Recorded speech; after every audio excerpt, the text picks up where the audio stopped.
Previously, on the STS Guys Podcast. What is going on, guys? What is going on? Welcome to this week's episode 186 of the STS Guys. And I'm Jeremy. Hey, it's Larry. Hey guys, it's Nate. And I'm Scott. And this week's we have special guest, the one, the only. My name is Ed. Wasted. Yeah. Hey, Mr. Butt wasted himself. Mr. Butt wasted himself. What's up, Ed? Thank you for joining us. Long time Glad to fan, be here. first time- And now, the continuation.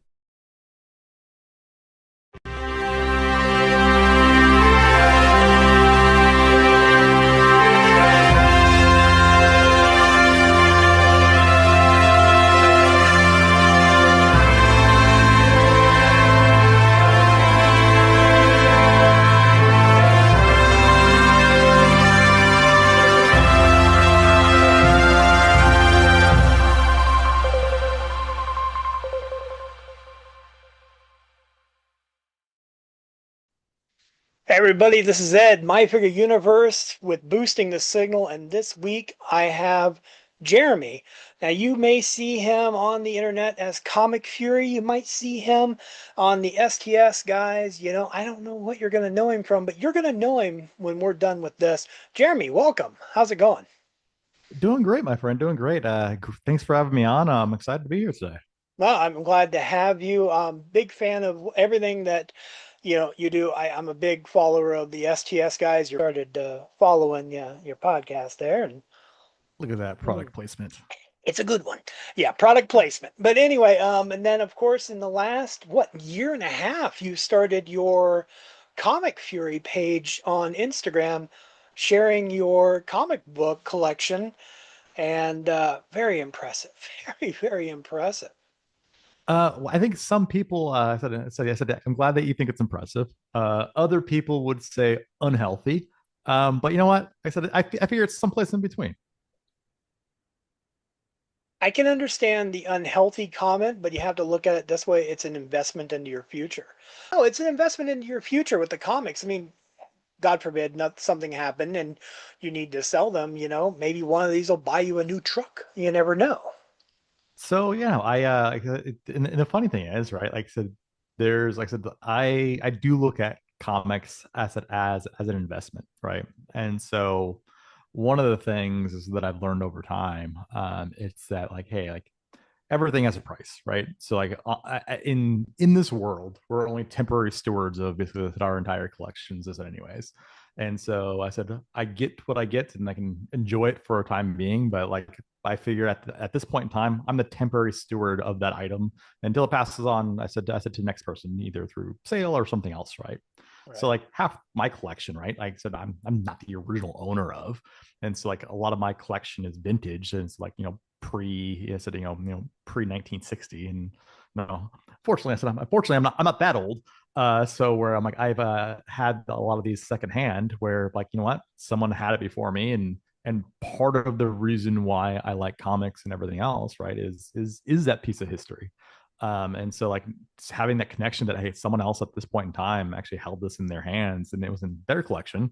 And so now at some point in time, it ended up in my collection, and at some point in the future, it'll probably end up in somebody else's. And so again, I'm a temporary steward of everything. So everything at the end of the day, it has a price and has a place. In a way, we kind of need a Carfax for comic books, what, that would be a great service. I would love, like I said, so in addition to because you have the grading companies who have the census and things like that, right? It would be really awesome to have kind of way back in the day, in the early days, I said, of elementary school. I'm not trying to date myself. They used to do things like Flat Stanley, right? Where you basically, hey, mail off as the little character, and then hey, people took pictures along the journey to basically, hey, show where he went. It'd be kind of cool to do that exactly with comic books, right? So to actually have hey, a Carfax or something else, so that way you could see who at one point in time owned this. And so what makes that interesting, right, is that some collectors surprise you. So I do have a comic in my collection that actually has a pedigree associated with, is actually once owned by Nicolas Cage. Really? Because Nicolas Cage was a big, huge comic collector. And so, like I said, I actually got a comic from his collection, and only just because it came in a letter, and it had the lineage listed with it. But I would love to have all comic books, like I said, had the option to do that, because like I think that would be really cool to understand the history and story. Yeah, I know of his comic book affinity for Superman at least. But just out of curiosity, what was the comic that you have in your collection that was his?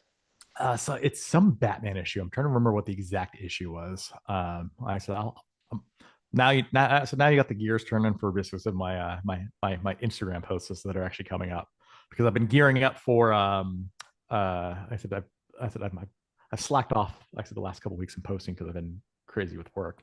But I've been gearing up for Halloween. And so I'll have to basically pull out that issue. I said before Halloween, so I can basically start my Halloween issues. I said coming up. Now, last year you did that really well. You the entire month of October was Halloween issues of comics or horror-based comics, and then of course you did do a Star Trek month as well, which you had some that I had, you had some that I wish I had, you even had a couple that I used to have, and now so it's safe to say that I know you and I know, but for everyone that doesn't, it's safe to say that you have an affinity for Star Trek as well. And I'm curious what brought you into the fandom. What's your Star Trek story, as it were? It's a great question. No, I am definitely, I said, a huge fan of Star Trek. I'm, like I said, again, Star Trek over Star Wars any day of the week.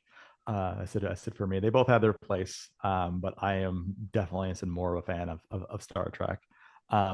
What brought me into it, right, was, I said, I used to really, really enjoy Next Generation. And so watched Next Generation. I said when it was on, like I said, actually on TV, like, right. I said I'm a little older, and so, like I said, I started, I think, not in the first season of Next Generation, but it actually started in actually season two. And so grew up, I said, on Next Generation, and then I thought it was like the coolest thing at that point in time when they basically, when they launch, everly they launched, like I said, a new series, right? They kind of had those couple overlap episodes, and so like then it was really cool to kind of see them, like I said, overlap into like the launch of, I said Deep Space Nine, and then they kind of, like I said, launched that as its own series, and then after that, like again, this is probably gonna get me some hate, I said, among basically the fan base, but my favorite series out of all of them actually is Voyager. And it's because I liked the different premise, I said, of the story of like, hey, it's not in the Federation. You're basically, said, outside. It's basically following the one crew. I said completely farly removed from home, and then their entire story was, like I said, their journey home. And so, like, I thought it was just such a cool concept. But yeah, Next Generation brought me in. I said Deep Space Nine kept me in, and then Voyager, I said, hooked me in. I've been doing a rewatch of Voyager lately. It's the 30th anniversary this year, and Oh God. yeah, I understand. I'm a little bit older than you, so I oh God it a couple of times. Um, but yeah, and then like the other day, I started doing the trading cards from Voyager and just doing everything I can to celebrate it. And I'm realizing, like, I've watched it a few times, but as I get older, I start to realize problematic things about the show and problematic characters and like I'm realizing that maybe I don't really like Neelix, you know. It's like, like maybe I do have a problem with him. But did you ever have a favorite character? Oh, well, I think every guy had a favorite character on Voyager. I would have Uh, assumed Seven of Nine based yes, on conversations we've had. yes, Jerry Ryan. I said I did like Jerry Ryan. I said for multiple reasons besides, I said, the obvious. But honestly, like I said, I really liked the relationship between Tom Paris and Ensign Kim. Like the dynamic basically between those two. I said just really, really kind of intrigued me about the series, especially like like how they basically kind of like said like partner together on so many different things, and then it was almost like a brotherly relationship. That's more than anything else, right? Rather than they say like like superior subordinate. It's like so they had like their Captain Proton stories. They had like some of the different things that they did. I said together like, on the holodeck. They had similar interests, but yeah, it was like they were like brothers from another mother. I said, but I like the dynamic between those two characters.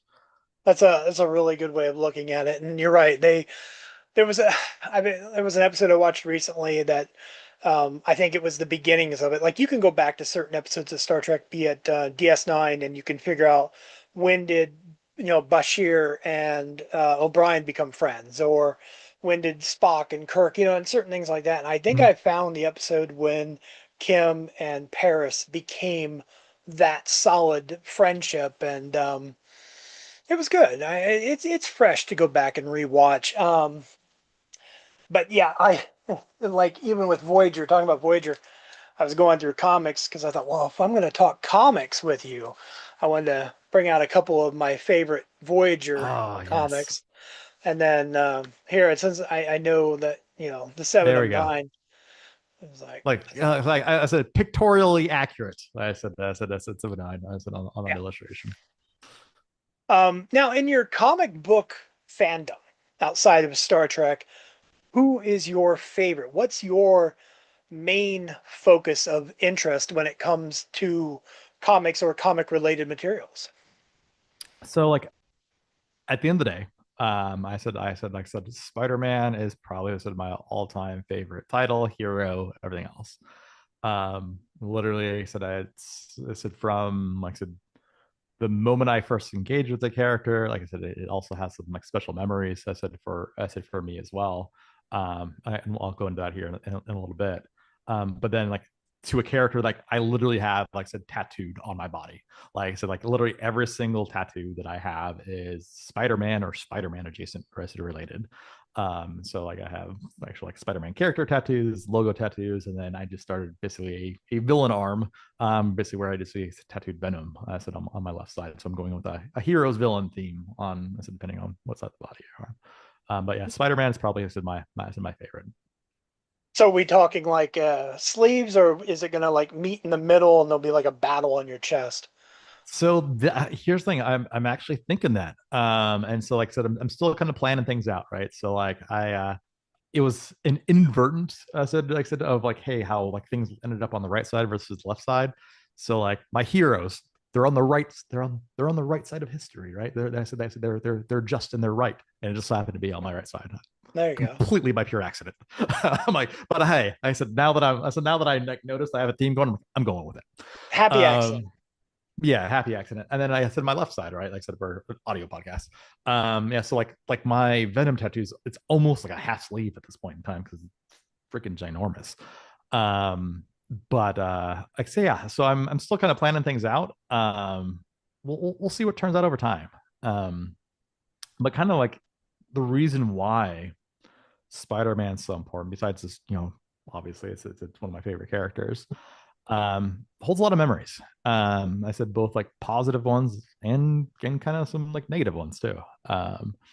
And so like when I was younger, I was in a really, really bad car accident, where like I had to basically like kind of like relearn how to do basic things like read and tie my shoes and do everything else like that. I was as an in-house like sort of rehabilitation for a while, like where I had to like learn basically my basic faculties. I said all over again. And then Spider-Man comics actually like said taught me how to read again. So this was back when I was like 18, right? So I was a fully functioning adult. Car accident basically took that out of me. And so I had to relearn how to do these things. And so Spider-Man comics actually taught me how to read just because I could follow the images with the word bubbles. And so like I said, I can basically kind of guess what they were trying to actually say, even before actually you could recognize the actual sort of words that they were actually saying. And so that's why like I said, particularly like Spider-Man likes to hold a special place, just because like I said, it's Spider-Man's like is responsible for like teaching me how to read and kind of getting my life back on track again, so to where I became a fully functioning adult. I said later on. Well, that's great. I I've never I've never even thought that, I mean, comic books are good. Reading is fundamental, as they've said since we were children, but I've never thought about comic books as being a tool for learning to read. The word association to the picture is really good. For some reason, the first thing that came to my mind was Hugo trying to read Spanish comics and Lost, and how he didn't understand what it said, but he was looking at the pictures and he could, figure it out. Or no, sorry, not Hugo. Hugo could understand it. It was it doesn't even matter. We're now a Lost podcast. But anyway, but yeah, and I thought about that, and but yeah, that's really good, and I love Spider-Man. I'm a big Spider-Man fan. Um, I probably was a bigger Spider-Man fan as a kid than I am now. Like, I mean, I when Mary Jane and Peter Parker got married, and then there was the Craven screwing up the honeymoon. Those were seminal issues that I remember from my childhood that have somehow stayed with me all these years. And I about a year ago, I even found a what if from, like, what if they never got married. And I was like, I have to have that because it's the polar opposite of the issues that I had. And it's like, I know it's not worth anything. It's it's sentimental value. It's worth something to me. Um, but there's been a few I've had that I know you have, like 300, is a very important issue. And had it as a child, no longer have it. But and then I don't know if it's popular. I don't know if it's popular to say. I know there are people that don't appreciate the time, but Todd McFarlane's run of Spider-Man is probably my all-time favorite. The issue when Spider-Man was dead and the hands coming out of the grave, that's seared into my memories. That issue. I love McFarlane art, and Oh no. And that's the thing I said, and that's like I said, that's another thing about comics, right? And like I said, this kind of goes for all comics is like this is where I appreciate the history. I said, and the teamwork. I said behind. I said the actual. I said like creation of a comic, and so this is actually what kind of like where I wish, like I said, for example, like I said, like I love Stanley. I said as is for what he did for comics. However, right, I said, and this is where I agree with like Jack Kirby, like I said as well, as like I said, like right, a story will get you so far. However, it's the art that basically brings people in before they know it, before they actually understand what the story is. So you have to have that hook, I said, in order to kind of get people in, and then you can basically get them to enjoy the story. So like it's truly a collaborative effort between both like Art and Arthur, as to be able to actually kind of like tell those stories. And so like I wish, like I said, like Jack Kirby would have basically been alive during like, kind of the heyday of like the MCU and things like that, just because I think that there's like some creators that deserve more credit. I said than what they've gotten, just because like I said it truly is as a collaborative effort between, I said, so many of these different people. And so what you said specifically about like Todd McFarlane art, right? It's like I am too a huge fan of McFarlane art. And so like everything from what he did on Spider-Man, to like I said, when he helped launch Image Comics with Spawn and everything like that. Like Todd was essentially like a neighbor, I said, back when I lived in Arizona, because I said his art studio was literally right down the street, I said, from where I was working at the time. And then he actually had an actual physical McFarlane toys store there where he hung out at the store. And so like, love him or hate him, he was actually always a huge proponent of the fans. And so he'd sit there and sign books for you nonstop. And then to this day, like at a con, like if you go to a con, right, like he doesn't charge for a signature. Like he'll limit you on like, hey, get like a couple items signed, but he still doesn't charge for a signature, which really, is like, I think it's great. Like it's just like he's there for the fans. And so like he has such a following where they kind of like gatekeep that with like wristbands and things like that, but he's still not charging for it. And so I think that to me is like creators that are still there for the fans. And like McFarlane has basically his own characteristic issues, but at the end of the day, he still is there for the fans, and it's something I appreciate. Well, that's nice. I didn't realize that he did things for free. I don't have as many McFarlane comics in my collection as I did when I was younger, but I do have a lot of figures. Like I bought his Metallica figures when they came out, and the X-Files figures when they came out, and I'm looking around trying to think of, well, a couple of Spawns here and there. Yeah, no, yeah, Which it's. go on. I was gonna say like like I said, he's built an empire, like Yeah. right, and I think that's one thing that I appreciate about it. Like he just hasn't given up. Like he continues to go and beyond the comics, and as you pointed out, like I said, like McFarlane toys, like he made action figures like cool again. I so where people basically adults like wanted to actually collect these things. And then I just remember like back in the day, like one of my favorite lines that he ever did was like this line of figures called Movie Maniacs, and so like it was like the most gruesome That had figures. Robert Englund, wasn't Yep. it? Yeah. So they had so they did basically all the movie theater runs, but then they also did like an entire run of like he partnered with Clive Barker to basically make these like these I'm trying to remember what the series was like. Tormented Souls. Yeah, Tormented Souls.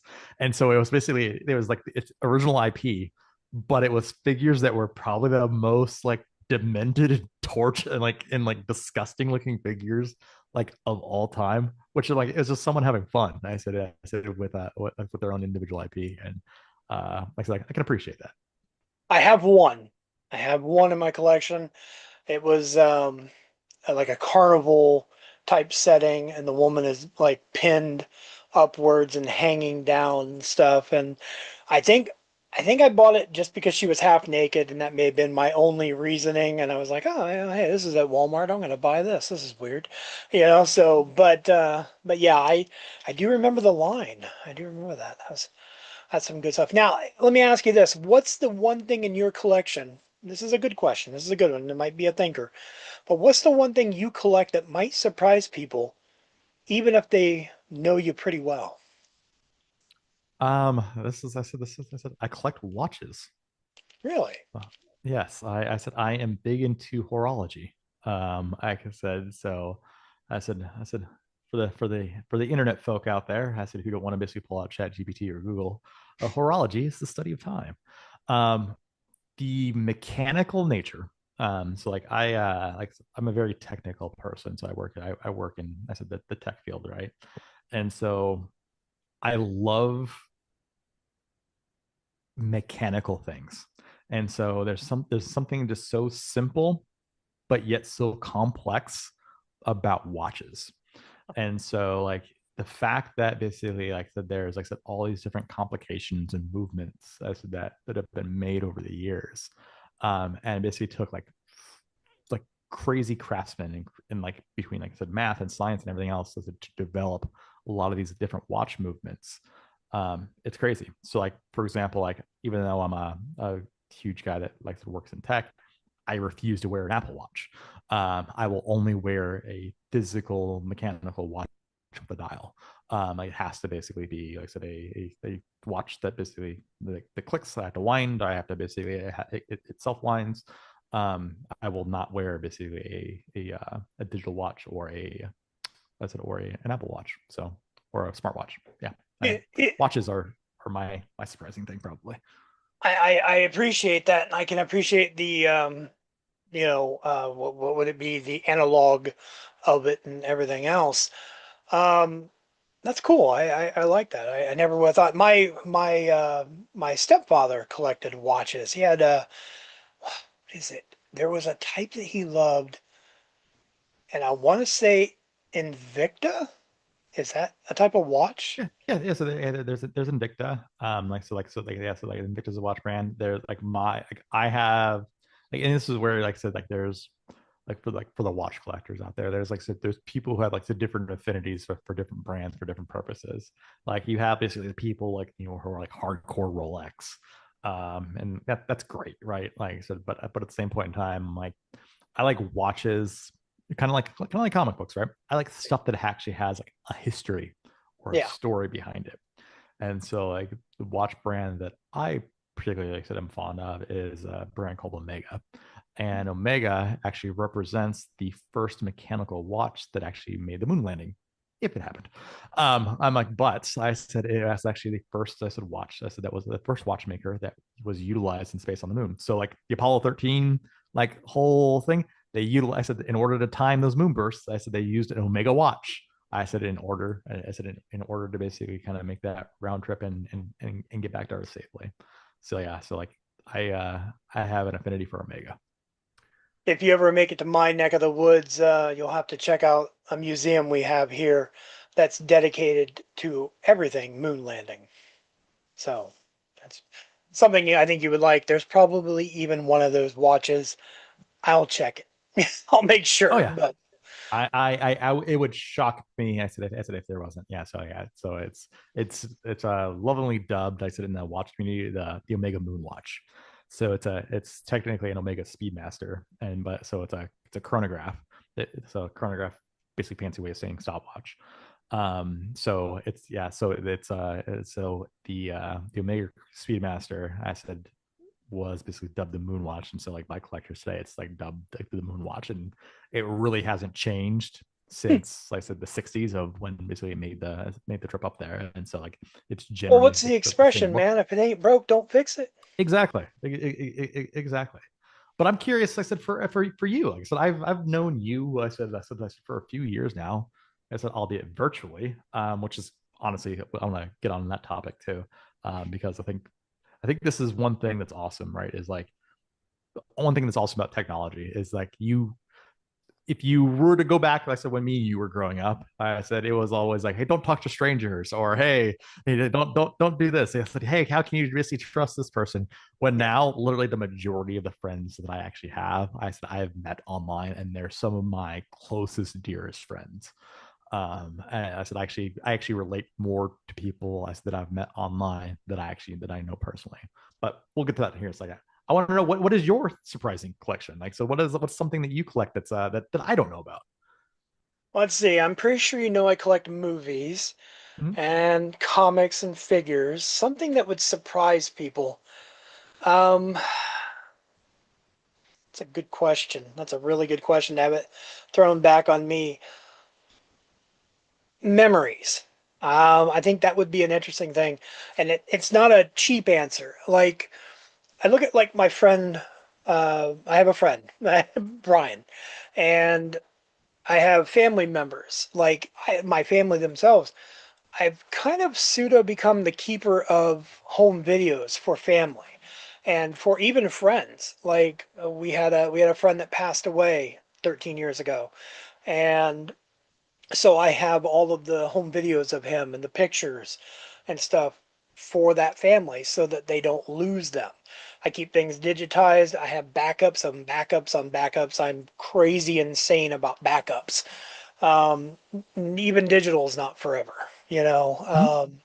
So yeah, I've kind of become a pseudo collector of memories, if nothing else, so that like if we're doing a family function and let's say my wife is over playing cards with her family, I'm taking pictures without anybody knowing because it's good to live in the moment, but it also Mhm. it's sometimes good to look back and see those moments. So yeah, I'm gonna go with memories. That's about the best answer I can give. No, and that's a solid answer, and it's not a cop out answer. And I know specifically for you, like I said, and that's why I'm like I would it's not a cop out answer even for you specifically, because one thing I've always appreciated about you and your storytelling is right is like you share these memories. Like I said online publicly, right? I said it's how awesome it is to see basically like hey young Ed. I said out there. I said on some of the videos that you posted, like honestly, I think that was like couple months ago, right? I said you posted one where I think you were sitting around with your friends. I think you were drinking a Zima or something. Yeah, And so it like, was Jim but Beam. yeah, Could have been the it was Jim Beam awesome. the other day. Yeah, it was awesome to see. Just because, like I said, it's like you like I don't have anything like so like I literally have zero from basically one before my car accident.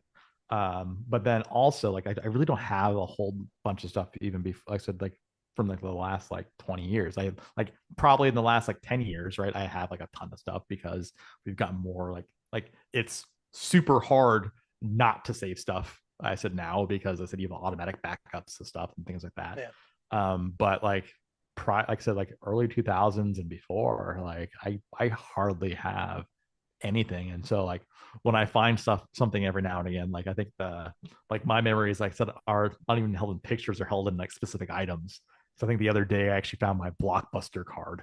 I'm like, man, this is awesome. Like, what's my block? I'm like, this Blockbuster card holds a lot of memories just because I'm like so many different things I did with this stupid Blockbuster card. No, I get that. It's interesting too. Like I'm looking up right now at this far wall behind me, and I'm when I talked about the memories, there was something I started doing in 1995. Some friends of mine, we decided to go camping, and I had a video camera, and I recorded everything, and I turned it into a movie. I wanted to edit it, so I edited it down to like a 37-minute movie, put opening credits on it, end credits, music, everything, and we did it for 25 years, every year after that. And so I have them all lined up. They've been put on DVD. They're digital. There's VHS copies. So, um, and I think that's the one thing, I always had a camera. I've always had a camera. Um, I like that. And you talk about automatic backup. Fun fact, I don't use the cloud. Not in any way, shape, or form. No clouds. Nothing is backed up digitally for me, like in a cloud. Everything is everything's on little external hard Mhm. drives. Depending on which transformer it is, I know what it is. No, that's awesome. Yeah. So like like I said, yeah, also fun fact. So like the reason why I am so into the cloud, I said sometimes, is because I can access my personal things anywhere, anytime. Yeah. And this is especially important with media. So I'm a big, huge physical media person. Like I like to this day, like I refuse to like buy a movie digitally. I will not do it. Like I refuse to absolutely do it. Just because one, at the end of the day, you actually don't own it. You basically have Yeah. a long term lease. I said on the content. But at the second point in time is like you start to have people who actually, so you start to lose, like I said, different pieces of content over time, or it's changed, Yeah. and then it's edited. I said for basically like politically correctness or this, that, and the other. Like, and here's the thing: I don't think anything at the end of the day, like you have to observe something for what it was at that specific moment in time. Like hey, what may have been like socially acceptable in 1990 may not be socially acceptable today. But like I said, you can't necessarily erase that part, I said, of that show or that media, like I said, at the point in time, because Yeah. I said that's what was the norm at that point in time. And so why I bring all that up, right, is because I actually digitize all my physical copies to basically create my own Netflix. So that way, like, hey, if I'm on the road or doing this side or the other, I don't have to go and grab the physical disc. I own the physical disc, or I own the tape or this, that, or the other. But I can basically stream it. I said if I need it, but it's my own copy. Um, which kind of brings me to a question I have for you. Yeah. Like so, like as you were growing up, right? Yeah. Because like this is pre ages of DVR and things like that. So like, Sure. were you one to basically where you had to like wear out tapes to record your episodes of Star Trek? And like, hey, did you have to basically like, hey, I have these 3 episodes that are my, like, that are my favorite, but I only have so much VHS room. So like, hey, what do I basically overwrite, re-record, or did you just like stack tape upon tape upon tape? I had stacks upon tapes on tapes on tapes. I guess you could consider me anal retentive. I love detail oriented things. I wanted everything to be perfect in every way. So like when Star Trek was on, I would have a VHS tape in. The settings would be SLP. I knew that on SLP I could get 6 episodes on each tape. So while watching it, I would have my finger on the button to hit pause when commercials came on, unpause when it came back, and I recorded every episode. And every episode would be labeled, but then the side of the VHS tape wouldn't just say like Star Trek. No, no, no, no, no. No. I would draw the logo for the show, what tape number it was, and I can back this up. You give me time, I'll go back through home videos. I will show you what it looked like because it's crazy. Now I don't have those tapes anymore. I have them all Blu-ray, DVD, Yeah. whatever. I've upgraded through the years. I do have, if you look behind me, I do have my Star Trek VHSs though still, the ones that were important. Um, but yeah, I mean, tapes, lots of tapes, man. Yeah. I did the No, same thing with every show. yeah, it's like I remember because like I said, we like like growing up, like I said, I didn't have like any money for anything. And so like I had like this cycle of like 3 or 4 tapes. And honestly, it's when you look back on it, like a tape was like a couple bucks, I said, I said a few bucks. But even then, like, so we couldn't afford it. And so like I had like this group of maybe like 4 or 5 tapes.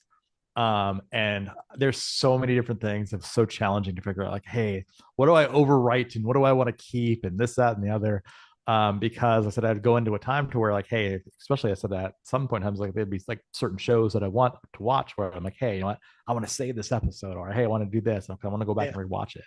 And like it was always a pick and choose on what I have. And then like I said like my all-time favorite episodes that had never left the tapes. Right. And so like I had my favorite episodes of Next Generation, I said, that never left the tapes. I had my favorite episodes of Deep Space Nine and Voyager that never left the tapes.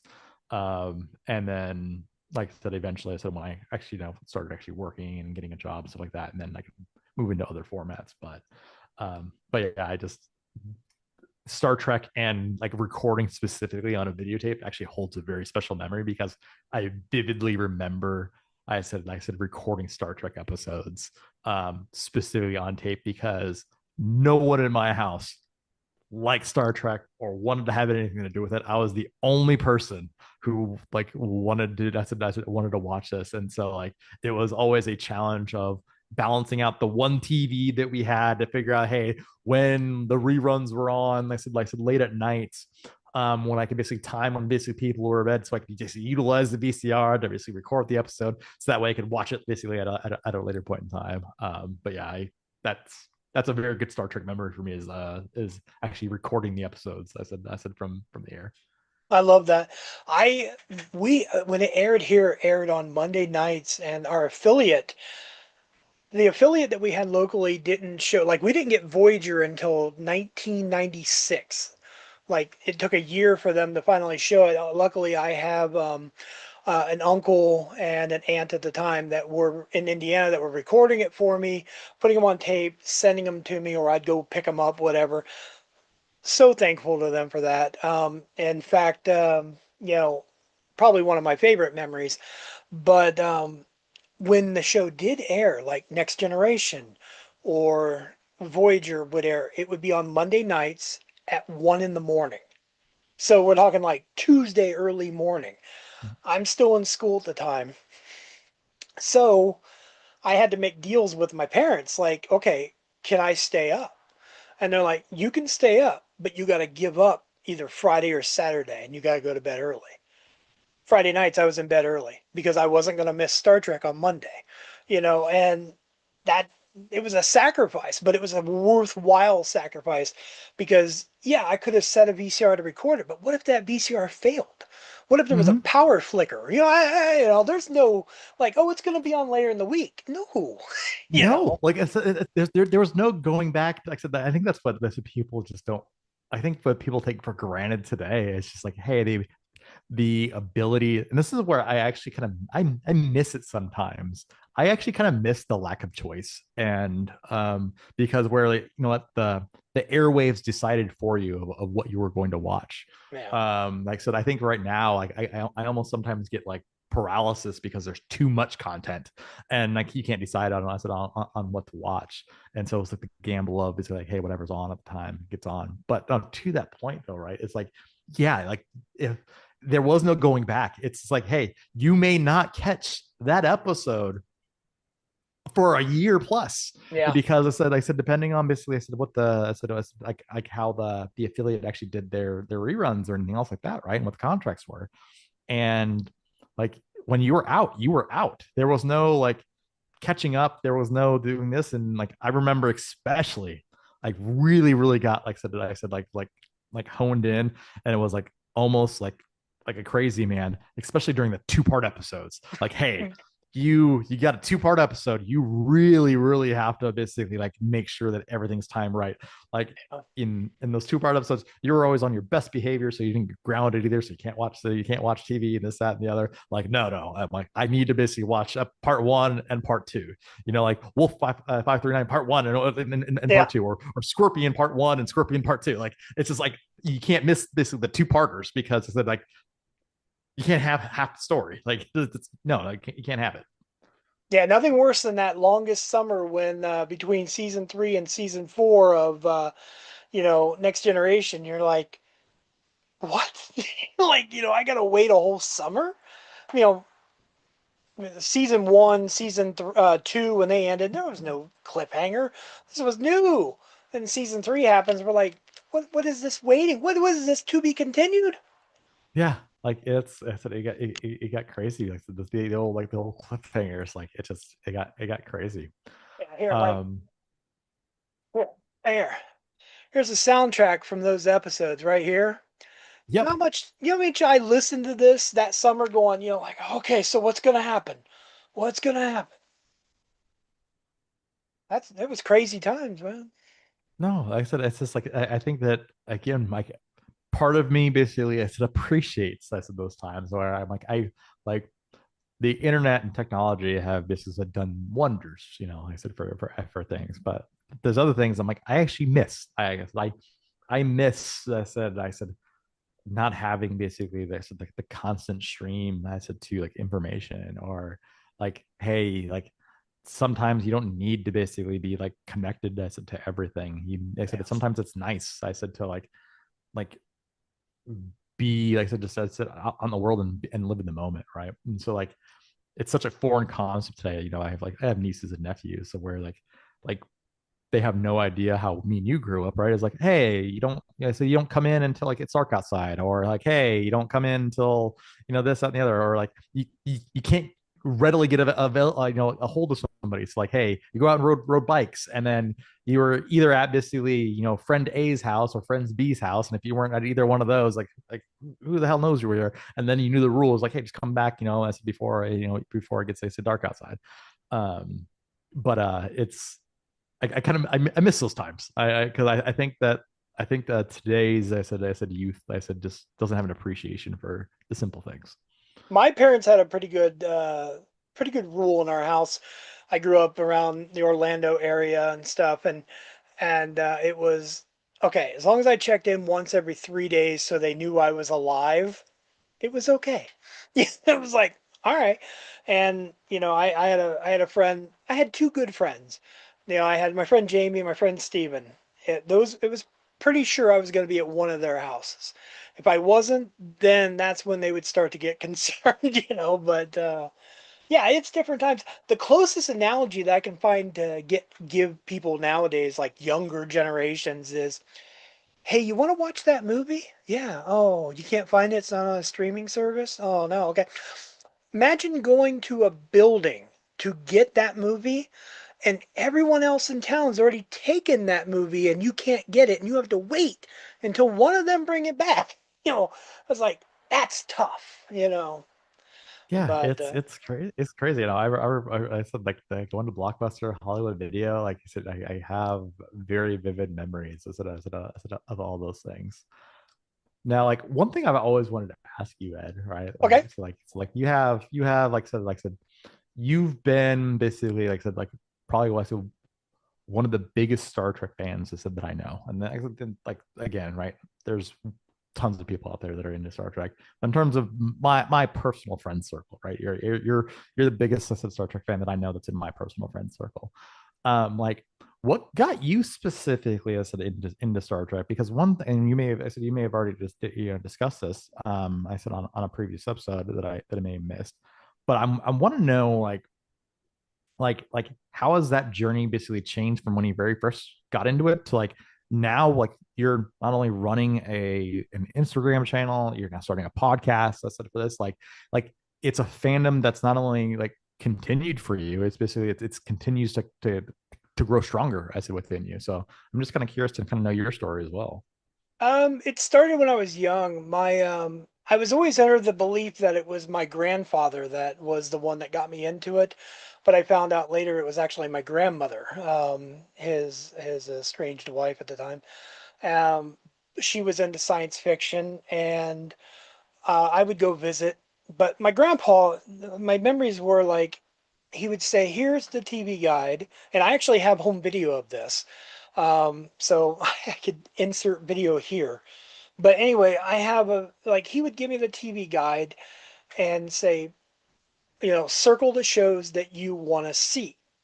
And I'd say, okay. And he would record them and he'd say, put them on VHS tape when I'd come back and visit, and he'd sit and watch them with me.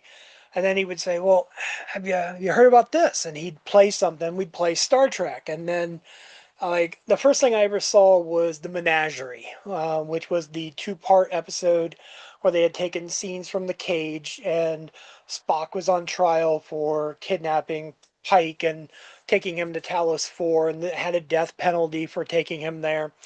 So I watched that episode on a loop because in my mind that was the only Star Trek there ever was, because he had bought my mom an RCA disc player. At least my mom will correct me if I'm wrong, but I believe that he's the one that got it for her. But I would watch that over and over and over and over and over again. And then he introduced me to the Wrath of Khan. There's more Star Trek, and it grew from there. And then I was around when Nickelodeon was first starting, and we weren't all like, my mom didn't want me to watch certain shows on there, but Nickelodeon was showing the animated series. And I went from there, and then it was books. Like, so you can't really see them, but all my books from my childhood and comic books, and I'd read them. And to me, there was no such thing as canon. It was all new adventures with the crew. So in my head, all those memories were there. And I would take the comics and I would read them, record myself on a cassette tape while I was reading them, play them back when I was laying in bed, and listen to the stories over and over and over again. And it just grew from there. Oh, that's awesome. Thanks for sharing. Like it's like I got into it because I watched. I was flipping through the channels one time, and I'm trying to remember what specific episode it was. But it hooked me. It was in one of the early seasons. It's because I know it was one of the early seasons because I said they've only, in the Next Generation series, I said they only did like a handful of times where they separated basically the saucer section from like the battle bridge, and like it was one of those episodes. And I thought, like, man, that's super cool. And then I started watching it, and I started from there. And then my neighbor at the time, I said it was an older couple, and then their daughter lived with them, and she was, like I said, really big in this project. But then, like I said, I figure out basically like, hey, this is like a bigger thing than what I think it is, because I said she had a collection of the plates, like the mail order, like like Star Trek plates. I said that they have. And I'm like, okay, that's kind of cool. And then I said that's when it started my Next Generation journey. And then, like I said, I really got into Deep Space Nine, and then ultimately Voyager as well. Like one thing I've always wanted to ask you too is like, I'm not gonna ask your favorite episode. Okay. Well, I have that. So what's an episode that gets a lot of hype, that you agree with the hype, And then what do you think is an underrated episode that deserves more hype? Well, an episode that gets a lot of hype, and I agree with the hype, is The Inner Light from Next Generation.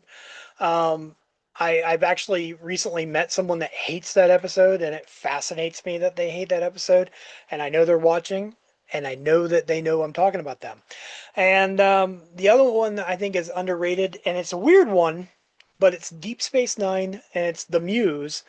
It's a Jake Sisko episode where this thought vampire is like stealing his creativity from him while he's writing Anselm, his book, and she's like behind him and she's like sucking out of his head and I just love that damn episode. It's like I'm a sucker for a Jake Sisko episode, and I think it's underrated. You don't ever hear that on a top 10. Nobody's like, it's like, man, you want to go watch the Muse? No one's watching the Muse. But yeah, so that one definitely. But good No, question. no, I've always been a fan. I said of Inner Light. I said as well because for as much story, I think the thing I appreciated, and this is where I think like Hollywood, like in general, can literally take note for how much story you can fit into such a condensed period of time, and then everything is like perfectly placed and perfectly timed. Like it didn't need to be longer, and it didn't need to be short. It was like the perfect length for as much story as they were able to get into, and as much history as they were able to cover, through those flashbacks and memories. I said that the probe basically kind of that Picard experienced, through the probe, right? And not to mention the music as well. I said I also appreciated that. It really comes down to pacing. Yes, the pacing is perfect. Like Yeah. it's out of any like Star Trek, non-Star Trek, it is probably one of the best paced episodes of something I've ever seen for as much as they were able to cover and what they intended to do, and they pulled it off. And I think that's why like when people say like, oh yeah, like, oh, I don't like Inner Light, like it's just like outside of the story. I'm like, just look at it from the technicalities of what they were able to actually pull off with it.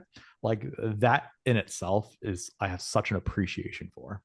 Yeah, oh yeah. I mean, it was 44 minutes long, and in that 44 minutes, you feel like you had an epic, and it's a testament to those that wrote it, that paced it, the editing, the directing. It's a magical collaboration of everything, and there's a lot of episodes like that. But yeah, that would definitely be one of the major reasons right there. Um, that's a good one.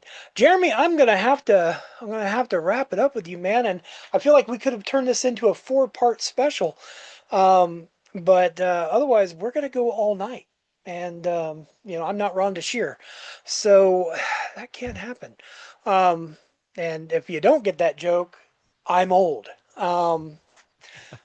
But yeah, no, but I appreciate your time, man. I do want to give you the floor completely. I'd like you to tell people where to find you on socials. Yeah, no, absolutely. So I said, you can find me. I said my comic book channel is at Comic Fury. I said on Instagram. I said normally I post like I said every day. I said like lately I've been slacking, but at Comic Fury, I said if you want some cool comic book content. As Ed also mentioned before, I said I am part of another podcast called the STS Guys. We're a sometimes weekly pop culture podcast where we sit around, shoot and talk about anything geeky, nerdy, and cool. Didn't know if I can cuss on this, so I will keep it PG. And Try not to. Trying to. That yeah, saves me on editing. yeah, exactly. And then I'm also like I said if you get to know me, I said you can follow me at TX Germs. This is my personal account, or if you want to know a little bit more about me, I said that's where I post. I said my more personal stuff. But yeah, no, thanks, Ed. I appreciate you giving me the floor. I appreciate you having me on. And honestly, like anytime I can talk Star Trek or comics or anything else like that, like I really appreciate it. And then like really appreciate you're doing this podcast as well. Like I'm looking forward to tuning into, I said, not only this episode to see how it went. Because I was for some weird reason I always like to see like how I project. I said on like when I talk. So I actually listen to our own podcast episodes, Yeah. just to make sure I sound okay. But then I'm also looking forward to not only your back catalog, but also kind of the episodes going forward as well. So like, thank you for doing this, and I look forward to your future ventures here. Well, I appreciate that, and everything sounded good. You look good. You know, you don't look washed over like my white vampire skin that I have. So I appreciate that. But yeah, and I appreciate this, and I definitely will have to have you back, some other time, and we'll talk again. So Awesome. until Thanks, my then, friend. live long and prosper, and thanks for being here. Absolutely.